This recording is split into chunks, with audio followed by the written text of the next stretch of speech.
छोटी सी थी जनाबाई, अपने माता पिता के साथ आषाढ़ी एकादशी के दिन आई यहां पर, जिस दिन सबसे ज्यादा भीड़ होती है पंढरपुर में।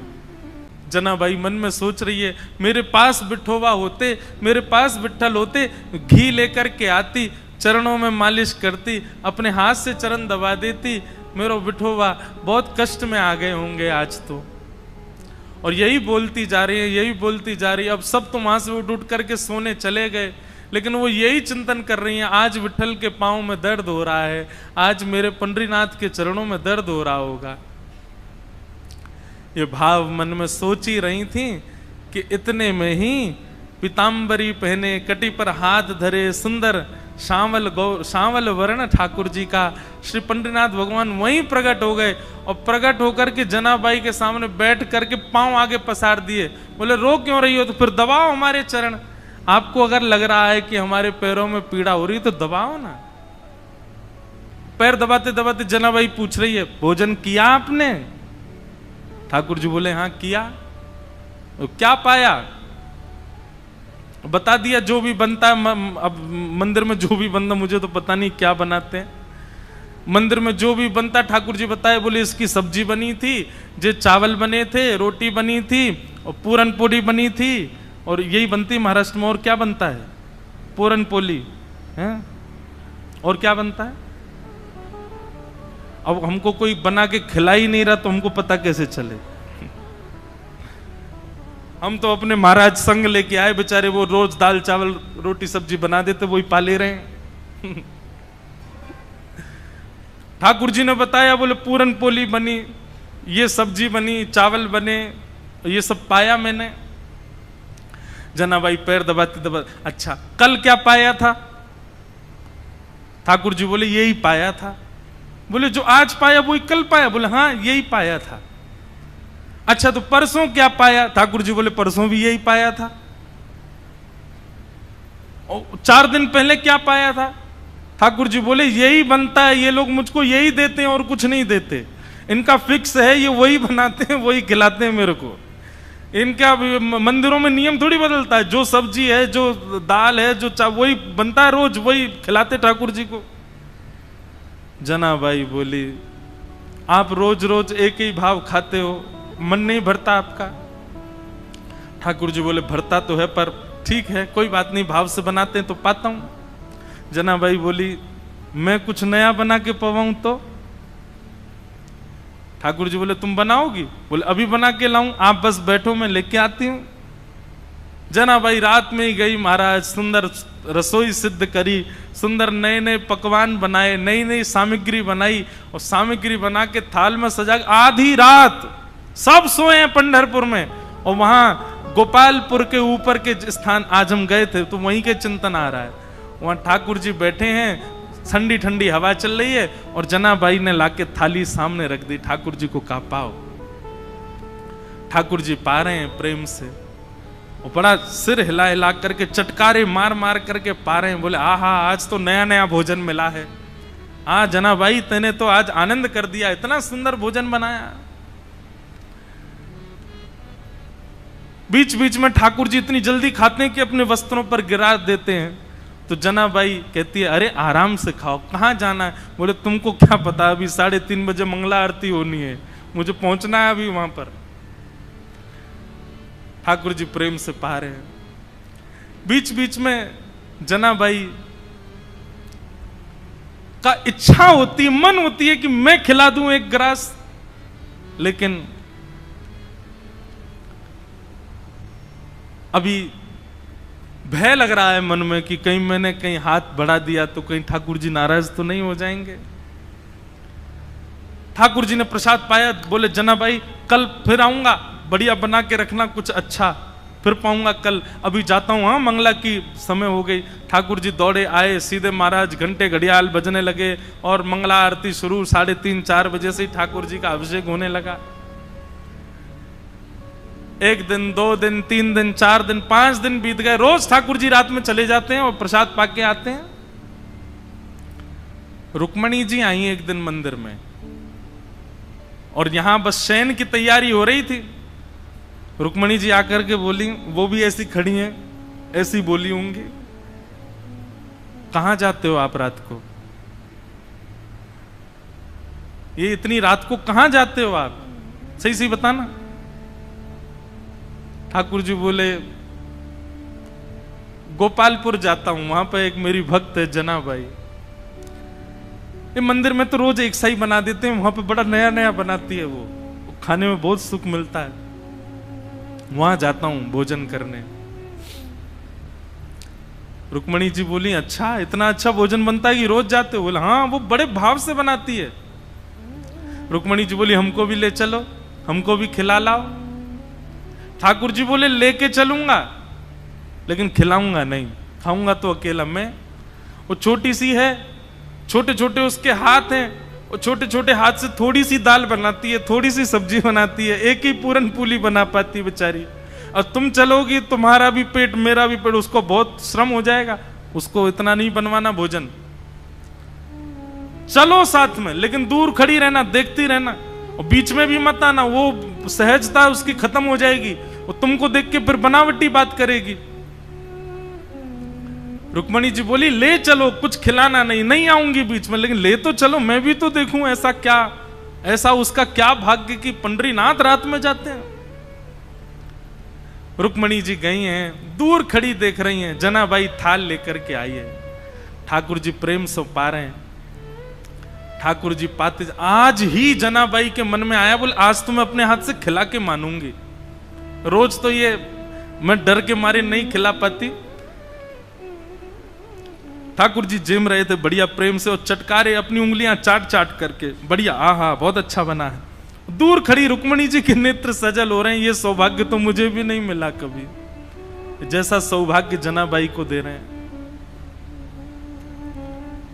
बीच में जनाबाई के मन में भाव आया आज तो मुझे खिलाना ही है, तभी एक सामग्री उठाकर जनाबाई कहती बिठोबा ये तो पाओ, और ऐसे खाने में तल्लीन थे ठाकुर जी। ठाकुर जी ने भी विचार नहीं किया, ठाकुर जी ने भी मुख खोल दिया, हाँ खिलाओ। और जनाबाई ने जैसे ही अपना मुख अपने हस्त कमल से सामग्री ठाकुर जी के मुख में दी है, जनाबाई का हाथ वहीं रुक गया, ठाकुर जी का मुख वहीं रुक गया, दोनों के नेत्र सजल। और दूर खड़ी रुक्मणी जी भी कह रहे हैं धन्य है जनाबाई, धन्य है, इनका सौभाग्य देखो, ठाकुर जी साक्षात इनके हाथों से पा रहे हैं। ऐसा भाव। रुक्मणी जी नतमस्तक हो गई, मन में विचार करने लगी कि मैं भी जनाबाई से मित्रता कर लूं, इनके बहाने मुझे भी ये सुख मिल जाया करेगा। जो सुख लक्ष्मी जी को भी नहीं है वो जनाबाई को दे रहे हैं ठाकुर जी।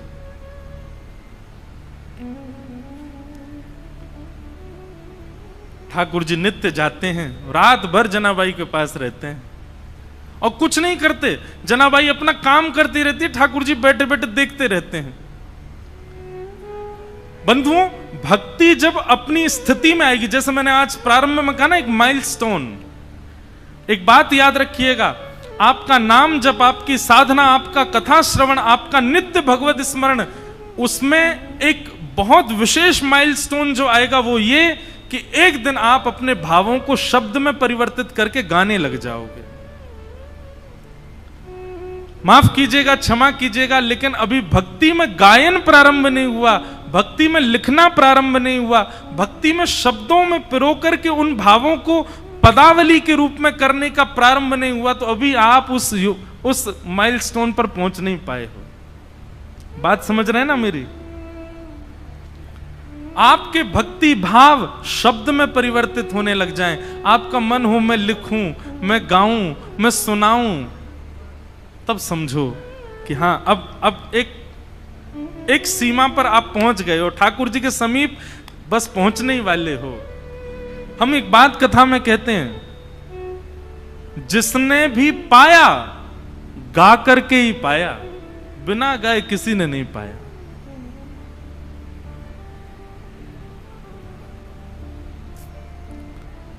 आहा, मीराबाई गाती हैं, सूरदास गाते हैं, गोस्वामी तुलसीदास गाते हैं, सबने गाया है। आपका भजन, आपकी साधना जब तक गायन में परिवर्तित ना हो, समझना अभी ठाकुर जी दूर हैं आपसे। प्रयास किया करो, उल्टा सीधा ही लिखा करो, लेकिन अपने भावों को पद में लिखने का। कल हम वृंदावन रसामृत पद गा रहे थे। कोई अपनी योग्यता नहीं बता रहा हूं मैं, क्षमा करना, मैं हूं भी नहीं इस लायक, पर पद गाते गाते अंतिम पंक्ति लिखी हमने ठाकुर जी के लिए, श्री पंडरीनाथ। और ये हर बार ही ऐसा होता है। जगन्नाथपुरी गए तो वहां पर भी भल भद्र और सुभद्रा संग विराजे ब्रज के नाथ, रथ आरूढ़ भये नंद नंदन, कहलाए जगत के नाथ। वृंदावन प्यारो वृंदावन। द्वारिका में कथा हुई तो वहां के भाव आ गए। वहां का भाव क्या था? विप्रधेनु संतन के कारण, रण छोड़ो ब्रजनाथ। क्यों रण छोड़ करके गए ठाकुर जी? क्योंकि जरासंध जो था वो ब्राह्मणों की सेना लेकर के आ गया था, ब्राह्मणों को अनुष्ठान पर बैठा करके आया।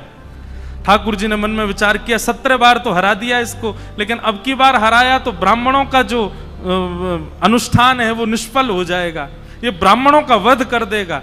तो ब्राह्मणों की रक्षा के लिए विप्रधेनु संतन के कारण, रण छोड़ो ब्रजनाथ। गोमती तट द्वारवती पधारे। द्वारिका का शास्त्रीय नाम द्वारावती है। क्या है? गोमती तट द्वारवती पधारे, गोमती तट द्वारवती पधारे, कहलाए द्वारिका नाथ। वृंदावन प्यारो वृंदावन। अब कल पंढरपुर आए तो पंढरपुर आकर के नया भाव आया। क्या? पुंडलीक की सेवा भाव सो, रीझे रुक्मणी नाथ। पुंडलीक की सेवा भाव सो, रीझे रुक्मणी नाथ। निज कर दिए कमर पर ठाड़े, निज कर किए कमर पर ठाड़े, कहलाए विठल नाथ। वृंदावन प्यारो वृंदावन। ये बात हम क्यों कह रहे हैं? आपकी भक्ति जिस दिन शब्दों में परिवर्तित हो जाए, जिस दिन गायन में परिवर्तित होता है, जिस दिन भावों में परिवर्तित हो जाए, समझ जाना अब ठाकुर जी मिलने का मन बना चुके हैं आपसे।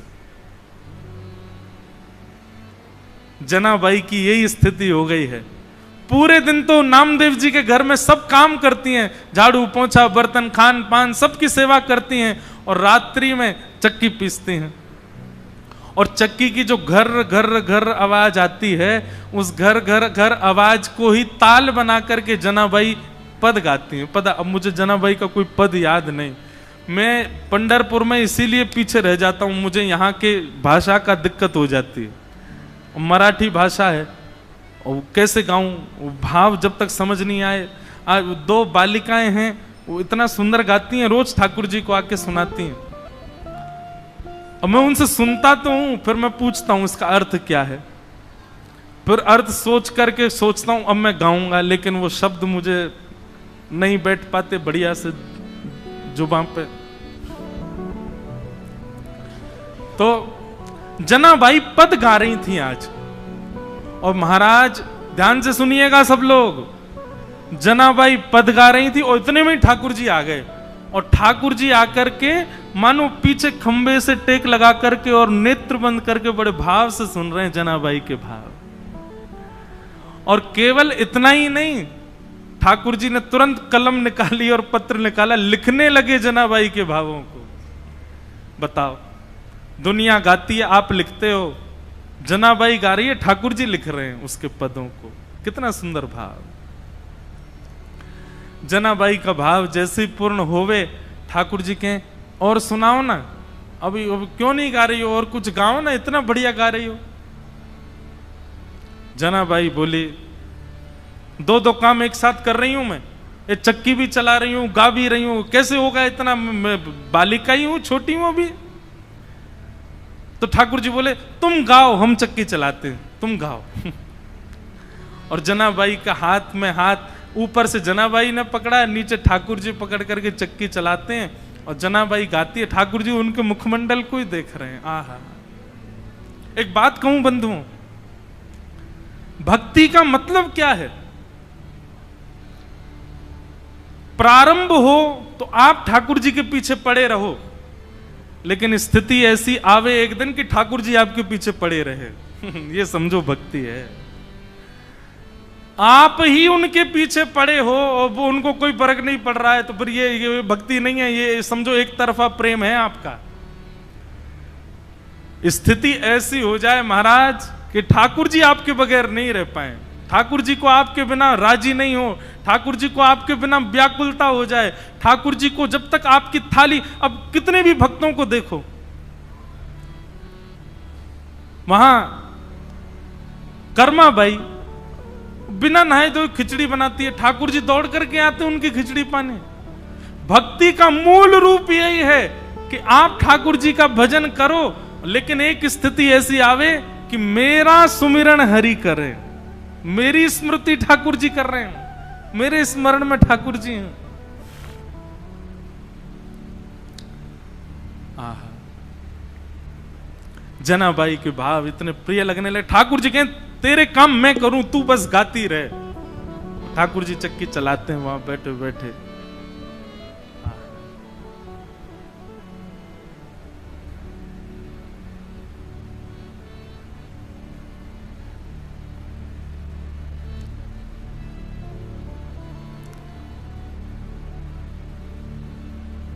एक दिन जनाबाई बोली, ठाकुर जी आप चक्की चलाते हो पर आप इतने आभूषण पहन के रखते हो कि कोई आभूषण आपके कभी टूट जाए, कोई आभूषण आपकी चक्की से टकराते रहते हैं, इतनी आवाज होती है, मुझे तो भय लगता है कोई रात में आ ना जाए। ठाकुर जी बोले हम आभूषण उतार देते हैं। तो ठाकुर जी ने अपने सारे आभूषण उतार करके रख दिए और लिए चक्की पीसने लगे। आज जनाबाई ने ऐसा भाव गाया कि ठाकुर जी उसमें इतने निमग्न हो गए कि इतने में ही मंदिर से घंटे घड़ियालों की आवाज आने लगी। ठाकुर जी के मंगला का समय हो गया। ठाकुर जी तो व्याकुल हो गए, बोले अभी भागना पड़ेगा, दौड़ना पड़ेगा, मंदिर में नहीं मिला तो महाराज बड़ा दिक्कत हो जाएगी, सब जगह ढूंढेंगे और मैं कहीं आता हुआ दिखा तो सब समझ जाएंगे मैं चलता फिरता बोलता हूं, पूरी दुनिया पकड़ लेगी मुझे, कैसे जाऊं। तो जनाबाई की एक काली सौल थी, ठाकुर जी भी श्याम वर्ण के, काली सौल और ओढ़ ठाकुर जी ने ऊपर से, और सीधे ठाकुर जी अपने छोटे छोटे पांव से दौड़ रहे गोपालपुर से मंदिर की ओर। मंगला का समय हो गया है, कपाट खोले उससे पहले भीतर पहुंच जाऊं। यहां रुक्मणी जी ने पीछे का दरवाजा खोल के रखा, कह जल्दी आओ भीतर, सब पहुंच गए वैष्णव जन। ठाकुर जी बेचारे मुकुट उकुट संभाले, अपना भीतर पहुंचे, भीतर जाकर खड़े हो गए। इतने में कपाट खुले। कपाट खुले, दो गलती हो गई ठाकुर जी से। क्या? अपने आभूषण भूल आए जनाबाई के यहां, और जनाबाई की सौल पहन के खड़े हो गए वहां पे। जैसे ही कपाट खुले, पुजारी बोले हैं ये आभूषण कहां गए, और ये पुरानी सी काली सी सौल किसकी ओढ़ रखी है। अब तो पहले कपाट खुलते हैं तो आदमी और नेत्र गाड़ करके देखते हैं ठाकुर जी को। सुबह सुबह सबके अपलक नेत्रों से सब ठाकुर जी को देख रहे हैं, और ठाकुर जी के मुख पर संकोच दिखाई दे रहा है। बोले आज तो पकड़े गए हम। इतने में ही पीछे खड़े नामदेव जी की दृष्टि पड़ी, और नामदेव जी बोले ये सौल तो कहीं देखी देखी लग रही है। और नामदेव जी के घर में ही रहती जनाबाई, उनके यहां काम कर रही हैं बेचारी, सब झाड़ू पोंछा बर्तन सब करती जनाबाई। नामदेव जी के मुख से निकल गया, ये तो जनाबाई की सौल है। आहा, ठाकुर जी लीला करके आए हैं जनाबाई के पास। अब ये बात जैसी उन्होंने कई आसपास के लोगों में ये बात सुन ली, उनके भी मन में आ गया कि ठाकुर जी जनाबाई पे कृपा करके आए। पर इतने में ही भीतर से मंदिर से आवाज आने लगी, पुजारी कहने लगे ठाकुर जी के आभूषण चोरी हो गए, किसी ने ठाकुर जी के आभूषण चुरा लिए हैं, ठाकुर जी के आभूषण नहीं मिल रहे हैं। देखो मानव कितना विचित्र है। ये उन मानवों की निंदा नहीं, हम आप सब भी होते तो हम भी यही कहते।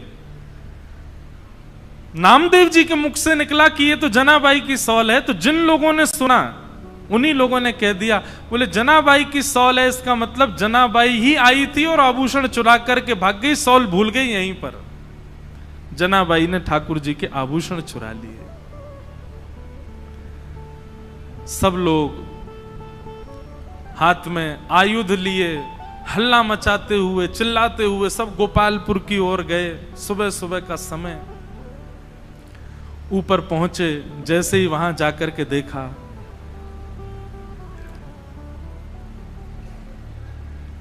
जनाबाई कहां है, बाहर आओ। जनाबाई निकल करके आई, क्या बात है, क्यों चिल्ला रहे हैं आप लोग? बोले तुमने ठाकुर जी के आभूषण चुराए। जनाबाई बोली मैं क्यों चुराऊंगी आभूषण? बोले तलाशी दिलाओ। जैसे ही जनाबाई के स्थान को देखने लगे, वहीं ठाकुर जी के आभूषण मिल गए। बंधुओं, ठाकुर जी की लीला में सब सुखद सुखद ही होता है, सब अच्छा ही अच्छा होता है, ऐसा नहीं है। ठाकुर जी कब, कहां, क्या, किस भाव से लीला कर रहे हैं, ये कोई नहीं जानता। और ठाकुर जी को जब अति विशेष लीला करनी होती है ना, तो ऐसा ही कोई कष्ट हमारे लिए कष्ट है, पर जिसके साथ होता है उसके लिए वो कष्ट नहीं है। ऐसी कोई भावना प्रकट। जैसे ही आभूषण मिले सबको, जनाबाई को पकड़ लिया सबने, बहुत अशब्द सब उच्चारण करने लगे। आभूषण चुरा लिए ठाकुर जी के। अरे नामदेव जी, आपने किसको अपने घर में आश्रय दे रखा है? और आदि आदि सब चिल्लाने लगे। जनाबाई तो मौन हो गई, और मैं क्या बोलूं? इन सबको यदि ये बात बताऊं कि रात्रि में ठाकुर जी मेरे यहां आए हैं, तो ये नहीं मानेंगे। ठाकुर जी लीला करके गए, ये सब कोई स्वीकार नहीं करेंगे। जनाबाई ने एक दो बार थोड़ा सा हट तो किया, लेकिन किसी ने नहीं माना। और सब ने मिलकर के एक योजना बनाई। मैया अभी बैठो, अभी कथा चल रही है, हाँ अभी विराज, कथा के बीच में नहीं, हाँ मिलेंगे हम आपसे। विचार करने लगे क्या करें। सब ने मिलकर के कहा कि दंड दो। और दंड क्या है? बोले मृत्यु दंड दो।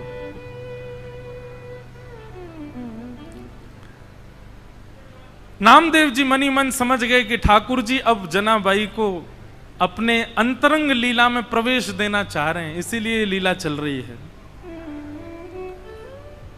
समाज के लोग उनके भाव को नहीं समझ पा रहे थे। ये संसार का एक नियम है कि जब मूल व्यक्ति हमारे सन्मुख होता है, तब हम उसके भाव को नहीं समझ पाते। आज उन्हीं जनाबाई को पूरा विश्व पूज रहा है। पंढरपुर आने वाला हर वैष्णव प्रणाम कर रहा है।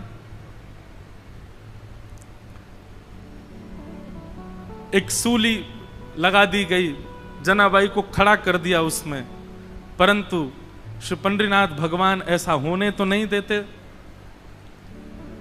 देखते ही देखते जो सूली बनाई गई थी वो जल के आकृति में परिवर्तित हो गई और श्री जनाबाई ठाकुर जी में ही विलीन हो गए। ठाकुर जी में ही उनका समावेश हो गया। सब ढूंढने लगे, खोजने लगे, जनाबाई कहां है, जनाबाई कहां है। कई लोगों को आत्मग्लानि होने लगी, अपने आप को कोसने लगे, हमने क्या किया? एक परम भक्ता वैष्णवी जनाबाई के साथ ऐसा किया। पर अब कहां जनाबाई मिलने वाली हैं? वो तो श्री विट्ठल के साथ में है, विट्ठल के अंतरंग भाव में प्रवेश कर गए। ऐसी भक्तिमती जनाबाई, जिनके साथ इतनी लीला, इतनी कृपा श्री पंडरीनाथ भगवान ने की, उनके हाथ का बना हुआ प्रसाद पाते हैं, उनके हाथ के बने हुए सुंदर प्रसाद को उनके हाथ से पाते हैं। वो गाती हैं और पंडरीनाथ भगवान लिखते हैं, वो गाती हैं और पंडरीनाथ भगवान नृत्य करते हैं। ऐसी सी जनाबाई, उनको हम बारंबार वंदन करते हैं। एक भाव मुझे बहुत प्रिय लगता है।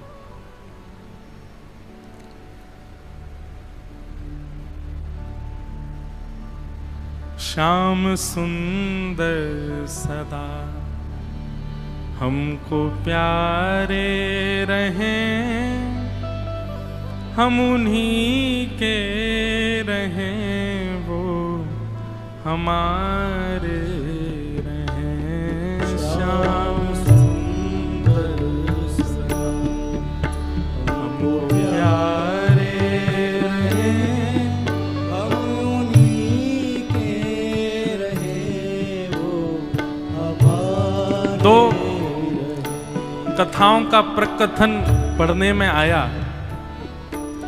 एक भाव तो ऐसा बताया जाता है कि वो सूली जो थी वो जल की आकृति में परिवर्तित हो गई और श्री जनाबाई ठाकुर जी में ही विलीन हो गए। एक भाव ऐसा बताया जाता है कि श्री नामदेव जी महाराज ने ठाकुर जी से एक वरदान मांगा अपने भजन का। बहुत ध्यान से सुनिएगा। अपने जीवन भर के भजन का एक वरदान मांगा ठाकुर जी से। पंडरीनाथ भगवान बोले मांगो क्या चाहिए? तब श्री नामदेव जी कहते हैं, बोले पंढरपुर आने वाले हर वैष्णव की चरण रज मेरे माथे पर पड़े नित्य, जब तक पंढरपुर धाम है तब तक यहां आने वाले वैष्णवों की चरण रज मुझको प्राप्त होती रहे, ऐसा वरदान मुझे प्रदान करो। ये वरदान मांगते ही श्री पंडरीनाथ भगवान का जो मुख्य द्वार है, जहां से अभी सबका प्रवेश तो अभी निषेध है, सब घूम के जाते हैं, पर दर्शन अभी भी होता है, आप लोग सब कीजिएगा। वहां स्थान से अपने आप ही पृथ्वी बीच में से अलग हो गई, गहरा गड्ढा हो गया। ठाकुर जी ने मानो आज्ञा कर दी कि नामदेव जी आप वहीं विराजमान हो जाओ। जो भी लोग दर्शन करने आएंगे इन्हीं पहाड़ियों पर चढ़ करके ऊपर आएंगे, इन्हीं सिड्डियों पर चढ़ करके आएंगे, इन्हीं के नीचे आप विराजमान रहोगे तो सबकी चरण रज आपको स्वतः प्राप्त होती रहेगी। तो श्री नामदेव जी के सहित उनका पूरा परिवार, उनके पुत्र, पुत्र वधू, पत्नी, सब जितने जो भी हैं नामदेव जी के परिवार में, करीब 12-13 लोगों ने, सबने समाधि रिश्तेदारों के सहित, और अंत में जनाबाई भी श्री नामदेव जी के साथ वहीं पर विराजमान हो गए। ऐसी भी कथा पढ़ने में आती है। कितना ऊंचा भाव है। हम जब तक जीवित रहें तब तक वैष्णवों की चरण रज माथे से लगाते रहें, ये तो भाव सबका होता है। पर नामदेव जी तो कहते हैं हमें मुक्ति, भुक्ति, वैकुंठ, स्वर्ग, लोक कुछ नहीं चाहिए नाथ। हे पंडरीनाथ, बस इतनी कृपा कर दो कि आपके दर्शन को आने वाले प्रत्येक वैष्णव के चरण की चिन्ह, चरण की रज हमको प्राप्त हो। और आज भी पंढरपुर मंदिर के जो मुख्य पौड़ी हैं, मुख्य जो सिड्डियां हैं, वहीं नामदेव जी की समाधि है। बंधुओं, हमारा प्रेम दूर दूर तक ठाकुर जी के लिए नहीं है। इन वैष्णवों का प्रेम देखो, वैष्णवों के प्रति प्रेम, ठाकुर जी के प्रति प्रेम, लीलाओं के प्रति प्रेम अद्भुत। हम तो बस गा सकते हैं, प्रार्थना कर सकते हैं, क्योंकि ये भाव भी ठाकुर जी की कृपा से ही हमारे चित्त में प्रकट होंगे, हमारे चाहने से प्रकट नहीं हो सकते। श्याम सुंदर सदा हमको प्यारे रहें, हम उन्हीं के रहें, वो हमारे रहें। श्याम सुंदर सदा हमको प्यारे, सब लोग गाओ। हम उन्हीं के रहें, वो हमारे रहें। हे श्याम सुंदर सदा हमको प्यारे रहें, हम उन्हीं के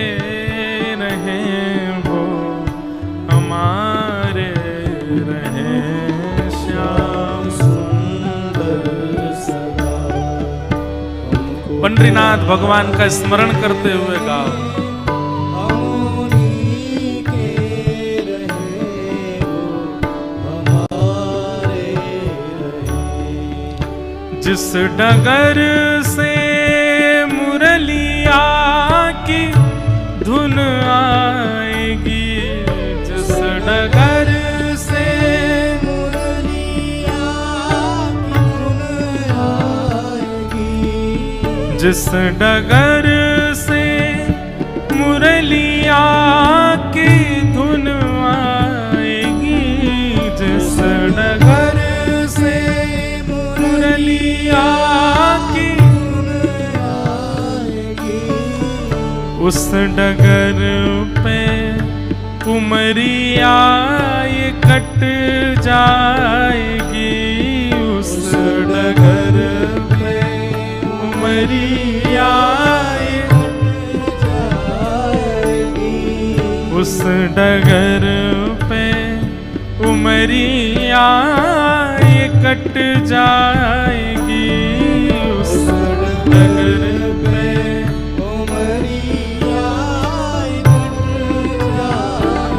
हे उस डगर पे उमरिया ये कट जाएगी, उस डगर पे उमरिया ये कट जाएगी।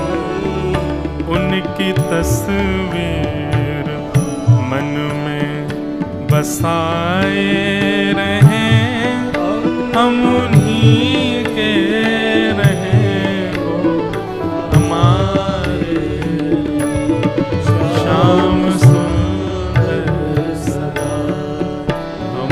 प्यारे रहे, हम उन्हीं के रहे, वो हमारे।